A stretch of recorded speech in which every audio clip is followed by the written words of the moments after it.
نازلين ليه في الحر كده في الجامعه؟ حنان. انا مع كليه ايه؟ بايوتكنولوجي. بايوتكنولوجي. علوم. بايوتكنولوجي. ده انجليزي دي يا مرسي. ايه بقى بطولاتكم مع سواقه العجل، الموتوسيكل، العربيه؟ بصراحة بسوق العجل بسندات عشان عامة بتوتر لما اسوق مثلا عربية أي حاجة، بحس إنها مسؤولية كبيرة. ازاي بقى؟ انا عايز حضرتك تقنعني ازاي؟ استني بقى، تسوق عربيه بسندات؟ لا عجله عجل بسندات. بسندات ده زمان. ولا دلوقتي يعني لو هركب عجل برضه. والله. ما بعرفش، طب بخاف. بتجيبي لها منين سندات؟ من الأطفال بقى اللي هي بتاعت الأطفال دي، بس بتبقى أكبر شوية يعني بيلاقوا بقى.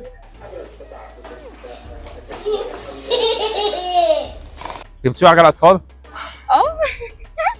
جبتوا عجل اطفال بجد؟ والله بسندات بجد عشان بخاف تبقي أقع. مستمتعه بالموضوع طول ما أنا ماشية خلاص كده تمام الحمد لله.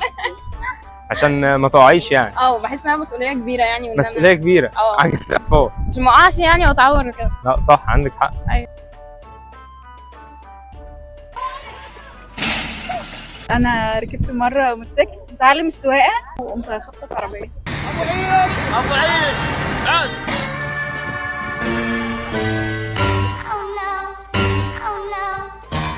وايه وضع العربيه دلوقتي؟ الحمد لله لا كويس، يعني ما كانتش خبطه كبيره، يعني كانت خبطه صغيره كده. يعني انت دلوقتي 100 السواقه لا. والحاجات دي؟ بطلت برضه؟ طبعا. بطلتي ايه؟ ما تخبطي ولا بطلتي؟ لا بطلت اسوق اصلا ما يعني جربتش انت أتعلم ما تاني. اتعلمتيش ان انت ما تخبطيش في لا. حاجه. انا بطل بقصرها وربنا ما